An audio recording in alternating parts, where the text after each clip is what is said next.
नमस्कार साथियों, आज अपने मैथमेटिक्स का एक बेहतरीन पॉइंट आपके सामने लेकर प्रस्तुत हुए हैं। तो स्टूडेंट्स, आज अपने डिस्कस करेंगे नंबर सिस्टम का एक छोटा सा पॉइंट है जो काफ़ी बार एग्जाम्स में इसके क्वेश्चंस आते हैं, फिर चाहे आप एसएससी, रेलवे, किसी भी सेंटर लेवल के एग्ज़ाम की प्रिपरेशन कर रहे हो। सबसे पहला पॉइंट जो आज अपना रहने वाला है वो रहने वाला है प्राकृतिक संख्याओं के योग पर जो आधारित प्रश्न होते हैं कि आपको 1 से लेकर n तक प्राकृतिक संख्याएं श्रृंखला में दे दी जाती हैं और फिर आपसे वहां पर योग पूछता है। दूसरा पॉइंट है वो संख्याओं के वर्गों और घनों पर आधारित प्रश्न पूछता है और इस पर अपने डिपेंडेंट आज क्वेश्चन करेंगे और इसके मैं कुछ आपको ट्रिक्स और फॉर्मूले भी आपके सामने आज मैं यहाँ पे लिखूंगा। अच्छे से समझ के चलना है और ज़्यादा से ज़्यादा सभी स्टूडेंट वीडियो को शेयर करना है। हाँ, दूसरी बात ये कि आपको यहाँ पे थोड़ा सा रिफ्लेक्शन, एक हल्का सा जो मिस्टेक के तौर पर है वो दिखाई दे रहा होगा, लेकिन फिर भी कोऑपरेट कीजिए। ये आज की पहली वीडियो है जिसमें ये थोड़ा सा दिखाई देगा। नेक्स्ट टाइम अपने इस चीज़ को लेकर भी काम करेंगे। तो स्टूडेंट्स, यहाँ पर देखिएगा प्राकृतिक संख्याओं के योग पर आधारित प्रश्न कि जैसे आपको कुछ प्राकृतिक संख्या दे दी जाए, कंटिन्यूटी, क्वेश्चंस नंबर 1, 1, 2, 3, 4, 5 और ये चल रही है आपकी 60 तक। सपोज दैट ये अपने पास नंबर है, तो 1 से लेकर n तक की प्राकृतिक संख्याएं, n का मान क्या है 60, क्योंकि श्रृंखला चल रही है कहाँ तक स्टूडेंट, 60 तक चल रही है। तो 1 से लेकर n तक की जो प्राकृतिक संख्याएं होंगी इनका अपने से योग पूछेगा। तो अपने किस प्रकार से निकाल सकते हैं, आइए।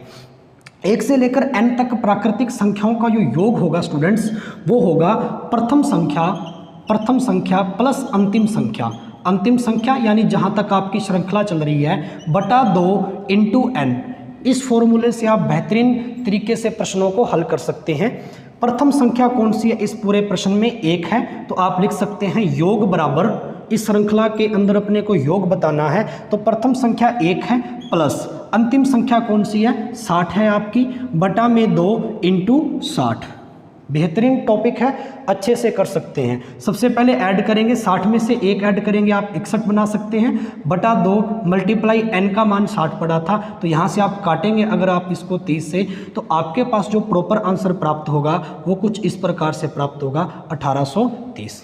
तो आप कह सकते हैं स्टूडेंट्स कि आपकी जो प्राकृतिक संख्याओं का योग रह सकता है वो इस टाइप से आप इसको कर सकते हैं। जैसे मैं कोई भी क्वेश्चन दे दूं 1 से n तक है, तो मैं आपको सीरीज के अंदर एक क्वेश्चन और दे रहा हूं, इसको अपने जहन में रखना है, ध्यान में रखना है। जैसे एक क्वेश्चन मैं और दे रहा हूं आपको, 21, 22, 23 और डॉट डॉट डॉट डॉट करते चली जा रही है। एक श्रृंखला है अपने पास, 80 तक मान के चलिए, और आपसे पूछ रहा है दी गई श्रृंखला में प्राकृतिक संख्याओं का योग ज्ञात कीजिए।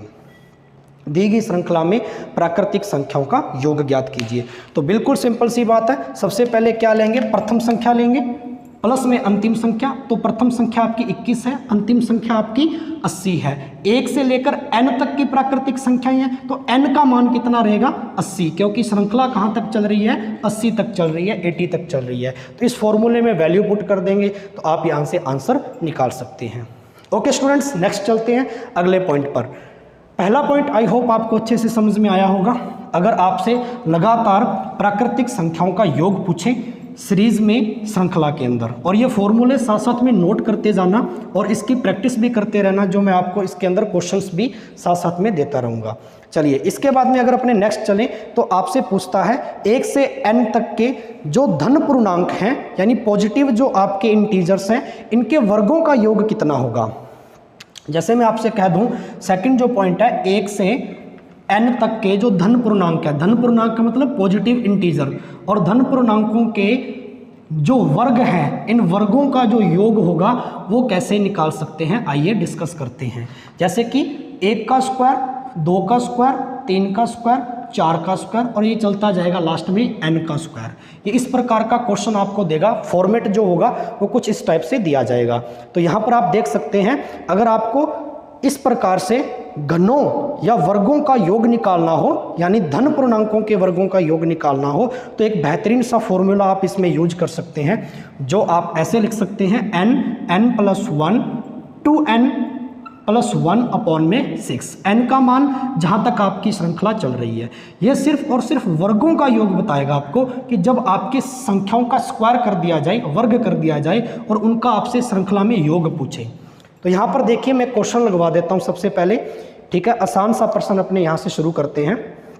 तो आप देख सकते हैं जैसे कि यहाँ पर आपसे क्वेश्चन पूछा जा रहा है श्रृंखला में 1 का स्क्वायर, 2 का स्क्वायर, 3 का स्क्वायर और ये dot dot dot dot dot plus 80 तक चल रहा है 80 का स्क्वायर। तो आपसे पूछ रहा है दी गई श्रृंखला में इस श्रृंखला का मान ज्ञात कीजिए, यानी कि आपको 1 से n तक पॉजिटिव इंटीजर के स्क्वायर का सम पूछ रहा है। तो स्टूडेंट्स n का मान कितना आपके पास 80 है, 80 है आपके पास यहाँ पे n का मान, तो 80 इस वैल्यू के अंदर आप रख सकते हैं, इस पूरे फॉर्मूले में रख सकते हैं। तो आप देखिए 80 अगर आप यहाँ पर रखेंगे तो वैल्यू क्या आ जाएगी आपके पास, n का मान 80 रखा। अच्छा यहाँ पे थोड़ा सा ट्रिकली चले, 80 यहाँ पर n का मान रखना है तो 80 प्लस 1 आपको ऐड करके रखना है तो आपका 81 हो जाएगा क्या। और इसी टाइप से अगर आपको 2n यानी 80 का दोगुना करके उसमें एक सम कर देना है तो 80 का दोगुना आपका कितना हो जाएगा स्टूडेंट्स 160, हाँ या ना। और 160 में अगर आप एक ऐड करेंगे तो 161 डिवाइड बाय आपकी ट्रिक के अंदर जो डिवाइड में नंबर है वो क्या है 6 है। तो जब आप इस पूरी की पूरी परफॉर्मेंस को अगर आप सोल्व करेंगे तो आपके पास जो नंबर आएगा वो आपकी दिए गए 1 से लेकर n तक के पॉजिटिव इंटीजर के वर्गों का जो सम आएगा वो कुछ आप इस टाइप से यहाँ पे निकाल सकते हैं। चलिए अगर आपको ये अच्छे से समझ में आया हो तो मैं एक क्वेश्चन आपके लिए यहाँ पर अवश्य लिखूंगा ताकि आप प्रैक्टिस के अंदर इसको जरूर करके देखें। मैं आपको नंबर दे रहा हूँ 1 की स्क्वायर, 2 की स्क्वायर, 3 की स्क्वायर, ये कुछ पॉजिटिव नंबर हैं इंटीजर्स में जिनका सम चल रहा है और आगे चलकर ये जो सीरीज आपको दी गई है ये 60 तक दी गई है और आपसे पूछ रहा है दी गई श्रृंखला का मान ज्ञात कीजिए। ठीक है, तो आई होप आप अच्छे से इस चीज़ को समझ पा रहे होंगे। n का मान आपका 60 है क्योंकि ये पूरी श्रृंखला स्टूडेंट कहाँ तक चल रही है 60 तक चल रही है। सो आप वैल्यू जो होगी n की वो आप इस ट्रिक के अंदर रख सकते हैं और आप इसको सॉल्व कर सकते हैं। चलिए दूसरा पॉइंट आई होप आपको अच्छे से समझ में आया होगा। अब मैं इसी में से तीसरा पॉइंट और यहाँ पे उठाऊंगा और अच्छे से इसको भी अपने एक्सप्लेन करेंगे कि अगर आपको संख्यों के गणों के योग के बारे में कभी भी एग्जाम्स में पूछे तो आप कैसे क्वेश्चंस को निकाल सकते हो। चलिए यहाँ पर अपने डिस्कस करते हैं कि 1 से लेकर n तक के समस्त जितने भी धन पूर्णांक हैं पॉजिटिव इंटीजर्स हैं उनके अंदर अगर आपसे घनों का योग पूछे, घन का मतलब क्या होता है स्टूडेंट्स, जो आपके क्यूब हैं। स्क्वायर का मतलब वर्ग था, यानी वर्ग का मतलब स्क्वायर था, तो घन का मतलब क्या होगा क्यूब होगा। आई होप आपने ये ट्रिक लिख ली होगी अच्छे से। चलिए अब अपने घनों पर काम करते हैं। तो आपसे घनों के बारे में पूछा है तो यहाँ पर देख सकते हैं आप संख्याओं के घनों पर आधारित प्रश्न। घन का मतलब होता है जैसे x की पावर 3, किसी भी नंबर की पावर 3। तो जैसे आपको कोई नंबर दे दिया जाए 1 से लेकर n तक के जितने भी आपके पॉजिटिव इंटीजर है उनके घन, तो 1 की क्यूब, 2 की क्यूब, 3 की क्यूब, 4 की क्यूब और ये आपको चल रही है सपोज दैट 20 तक 20 की क्यूब। इस टाइप से आपसे एक क्वेश्चन पूछा है इसने एग्जाम्स में कि आप बताइए दी गई श्रृंखला का मान क्या आएगा। तो दी गई श्रृंखला का मान आप कैसे निकाल सकते हैं, यानी n तक अगर आपको निकालना है तो आप यहाँ पर देखिए n का मान कितना आपके पास 20 है, तो आप रख सकते हैं n+1 डिवाइड बाई 2 और इसकी होल स्क्वायर अगर आप करेंगे यानी पावर में अगर आप स्क्वायर करेंगे तो घनों का योग आ जाएगा। दी गई श्रृंखला के घनों का योग आप इस प्रकार से निकाल सकते हैं। स्टार लगा लीजिए इस वाले फॉर्मूले को, आप अच्छे से ध्यान रखेंगे। 3 फॉर्मूले मैंने आपके सामने डिस्कस किए हैं। तो आइए इस क्वेश्चन को लगाते हैं। 1, 2, 3, 4 और चल रहा है 20। n का मान कितना है स्टूडेंट 20 है। तो यहाँ पर रखेंगे आप घनों का योग, घनों का योग। तो घनों का योग n+1 बटा 2। बार बार जब आप क्वेश्चन सोल्व करेंगे तो ये स्वतः ही आपके याद हो जाएंगे। n का मान 20 रख दीजिए, 20 में एक ऐड करेंगे 21 डिवाइड बाई 2 और बाद में इसकी क्या करनी है अपने को होल स्क्वायर। तो आप काट दीजिए पहले, ठीक है। 20 और 10 का गुना आप 21 से करेंगे तो 210 बन जाएगा और लास्ट में आपको 210 की क्या बतानी है स्टूडेंट्स, स्क्वायर बतानी है। तो 210 का 210 से गुना करेंगे तो आप स्क्वायर निकाल सकते हो। 21 की स्क्वायर 441 होती है, आप सभी को पता, 2 जीरो और लग जाएंगी, ये आपकी 210 की स्क्वायर आ जाएगी। ये मेरी बात आपको आई होप अच्छे से समझ में आई होगी। तो इस प्रकार से आपसे इसमें प्रश्न पूछते हैं। 2 टाइप में इसके अंदर और लिखवाना चाहूँगा।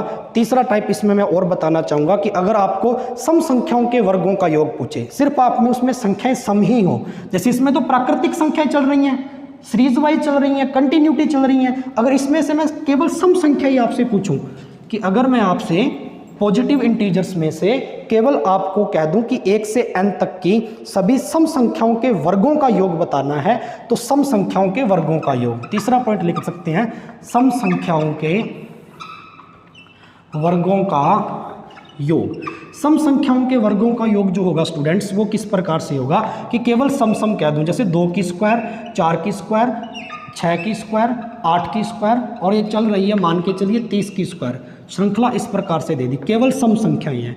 तो इसका जो फॉर्मूला होता है केवल सम संख्याओं के वर्गों का जो योग होगा वो होगा n+1, इसका फिर डबल n+2 डिवाइड बाय 6। वैसा ही है बिल्कुल जो अपने पहले पढ़ा था प्राकृतिक संख्याओं के वर्गों के योग का। तो आप n का मान यहाँ पे 30 है, इस फॉर्मूले में पुट कीजिए और सभी बच्चे निकाल कर दिखाइए और कमेंट के अंदर मेरे को पक्का रिप्लाई करोगे कि इसका आंसर क्या आएगा। और इस पर टाइप अपने तरीके से क्वेश्चन बनाकर भी आप कमेंट बॉक्स के अंदर सभी स्टूडेंट रिप्लाई करेंगे कि हाँ ये आपको अच्छे से समझ में आया है आज का बेहतरीन कॉन्सेप्ट। और ये 3 के 3 फॉर्मूले अगर आपके याद हो गए हैं तो आप अपनी पुस्तक से या किसी भी बुक से इन पर आधारित प्रश्नों को पक्का लगा कर देखेंगे। तो स्टूडेंट्स अलविदा लेते हैं। इसी प्रकार मैं डेली आपको छोटे छोटे जो पॉइंट हैं जो आपके पर्सनस एग्जाम्स में जहां से आते हैं, ठीक है, इनको ट्रिकली या और किसी भी अच्छे कंसेप्ट के माध्यम से लाता रहूँगा। तो ज़्यादा से ज़्यादा आप वीडियो को शेयर करना है। धन्यवाद, थैंक यू।